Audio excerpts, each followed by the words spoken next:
somebody had to do something. You could not allow intolerable conditions to exist where the mothers were afraid for their lives and they couldn't come out on the street with their children. When it was like, for instance, when in crisis, when we faced a really economic crisis here in New York, when I came, there were no African Americans or persons of color in major industry, in heads of departments, vice presidents, boards of directors, and our effort there was to make sure that we got a fair share of the number of employed department heads. Not that we weren't employed, but the money, the good stuff is at the top. Yeah, and Amsterdam News did a cartoon once showing a man said, "Give me a piece of that. Give me my piece of pie." Well, the pie is made up of several slices, and you need a slice of a piece of each piece. You got the board of directors, right? You got the employment, right? That's another slice. You got the advertising, right? You got the food. You got the service contractors. You got the foundations. You got the banking. They all make up slices of that pie that keeps economic viability and a community thriving in a community. Yes, sir. You know, I remember you talked about the covenant between Operation Breadbasket and I remember too that they had, I think, Budweiser, the beer company, and I think one of the purposes what you all were doing is that they figure like, say like around here, they buy this stuff, but then again there was no black vendors and there were no like they're putting money in black banks, putting advertisement like what McDonald's do. The McDonald's, you know, like in fact, I don't know a lot of people know this, like you eat their sausage, egg McMuffins. You know, that's made by a black vendor out in Wisconsin someplace. And you would try to, I believe you accomplished a whole lot though, because you woke up these companies, because the companies can't sit back. You see, they kind of slacking off a little bit now. Right. They kind of slacking. They kind of need Al or somebody to be back in the forefront because they're slacking off because they're not doing what they're supposed to do. I can always commend you for what you're doing. Well, after he mentioned about the breadbasket contract, at that time breadbasket was headed by, I think you've heard of Rev Jesse Jackson. Yeah. I think most of y'all know about him. I think you know anything about Rev Al? Al Sharpton. Oh, that Al. Yeah, our Al. Well, Al headed our youth department. Al worked under me. Al has always been aggressive. Whenever Al got a chance to speak, he leaped out front like a leapfrog and took hold of me at 15 years old. So he was always gifted as leader. And the thing about Al is that, thank God for his black mother, because she saw the gift in Al. And one day, Reverend Jones heard a knock on his door at 1377 President Street, and it was Al's mother. She said, "My boy is going places. And I know of you, and I want you to take him under your wings, and I want you to guide him as far as his development." And Reverend Jones he shifted his membership from Washington Temple on the FD Washington, and during that time, you know, if you move from one denomination to the next, they still dunk you, you know. They carry you under the wall, saying, "Take me to the wall." And Al was baptized at Bethany. So that covenant, first of all, we would get the EEOC reports, Equal Economic Opportunity Commission report, and see what the percentage of black employment was. And most of the time it was more like about 2 to 5%. when our consumer percentage with like A&P was 30%. So the effort of the negotiation was to try to get our fair share of each piece of the pie.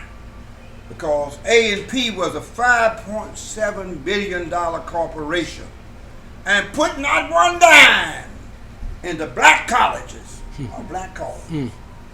Didn't have nobody out of 75 board of directors, not a single person of color on their board of directors. And Lyndon Johnson's legal advisor, Hobart Taylor, became the first black on the board of directors of A&P. And so that whenever we never did sign a contract with A&P, we had to boycott them, and we pulled city in. We shut down Great Bar Building when Gil Noble was following us, and Bill McCrary.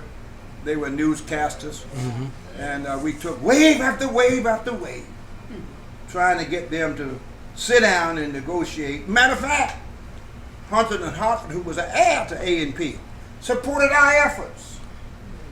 Yeah, Hunter and Hartford, I think I mentioned it in there. So that contract was very important.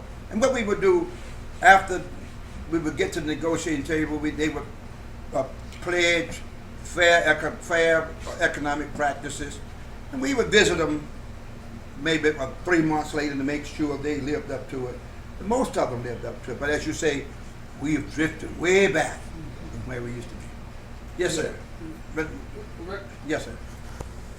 I just wanted to say, from whence you came to present, where are we? Where do you see us? Because, I mean, what's going on in our communities now, we just had a little 16-year-old boy killed, and then that whole verdict and whatever, and our boys with the pants hanging down and black on black crime. In terms of our healing, we can't look to other folk to heal us. The healing has to begin with us. And I think we don't know where to start. I think we as the elders, as the adults, have to find a way to heal ourselves first, because our children think we are the craziest people they've ever seen in their lives, and we're so far removed from them. There is a distance. And so when you talk to them, you'll hear it. And so I think what we have to do is find a way as the elders, as the adults, to come full circle as to what our purpose is to ourselves. We wait for leaders, we wait for somebody to take us, and we are our own leaders. We got to do it ourselves. And so where do we start? And Michael and I was talking and thinking after this whole verdict thing with Trayvon, we were saying we probably need to start with the youth. We need to tap into their minds, because they're killing each other at a rate that it's okay to just kill brothers, just kill each other. And there's something wrong with that, and it's not being addressed. So I think before we are going to heal as a community and as a people, we got to get back to basics and find out how are we going to save ourselves and the children. First of all, we need to come in a forum, in a medium where we can just lay all the stuff on the table about ourselves. What are we going to do as a people to now move into the position that we need to be in so our children can heal? Because we're the people that's supposed to be carrying them. And so we're not there. We can't keep sitting around waiting on another Martin Luther King, another Al Sharpton, another nobody, because our leaders get taken out. Anytime they see some progressive leader trying to move us forward, there's a way that they're not going to be present. So that's why we can't wait for a leader. We've got to become the leaders. We have to lead ourselves. And so that's where I see us because we're still oppressed. We have not arrived from slavery. That's what our problem is. The chains are still on our brains. We didn't heal. They took us up off the ships or whatever they did with us, but we did not heal.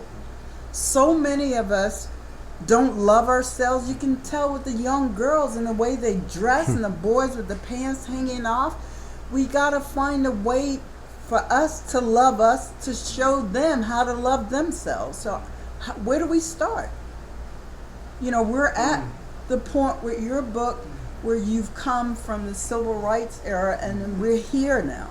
We need to find a way to move it forward because our movement is almost non-existent. Because we'll come out and rally and march for a while, but our marches did what?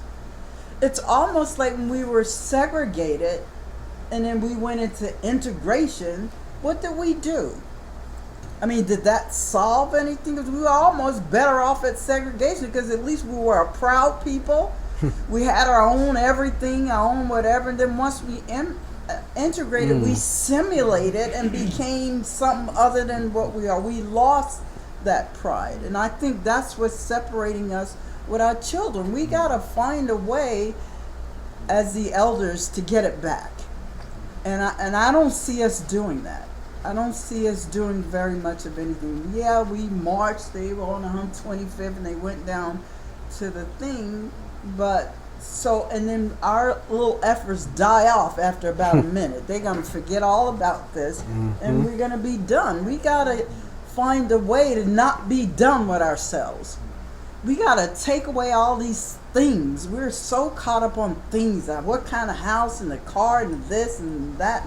And so it's a distraction from ourselves. That distracts us from getting to basics and our purpose. So that's what I see. We need to start that kind of movement. Getting back to basics. Well, that's what Dr. King and those persons did of their generation that you have to right.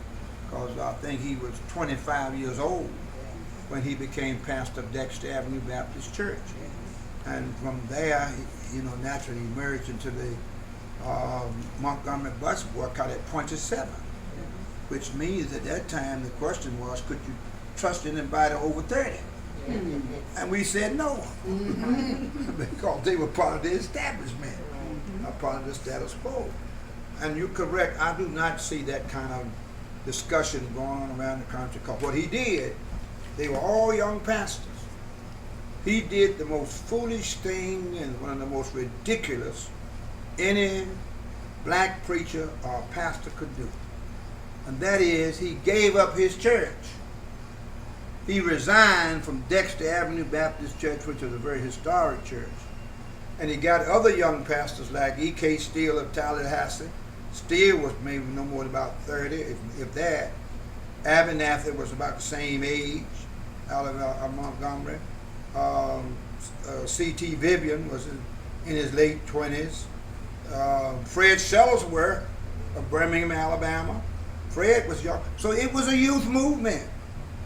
And it became, matter of fact, it became kind of like a wave because everybody played their role. Student Nonviolent Coordinating Committee with the college youth, and CORE also with the college youth. And all of a sudden you had the Black Panthers. They were concerned about community need and community care and self-defense. And the NAACP. Roy Wickers was 32, I think he was, when King was 25. And Whitney Young of the Urban League. So they were young people. And this generation, I don't really see that kind of wave across the country. I know that Al and us are planning on commemorating the 50th anniversary of the March on Washington, 24th of August on that Saturday.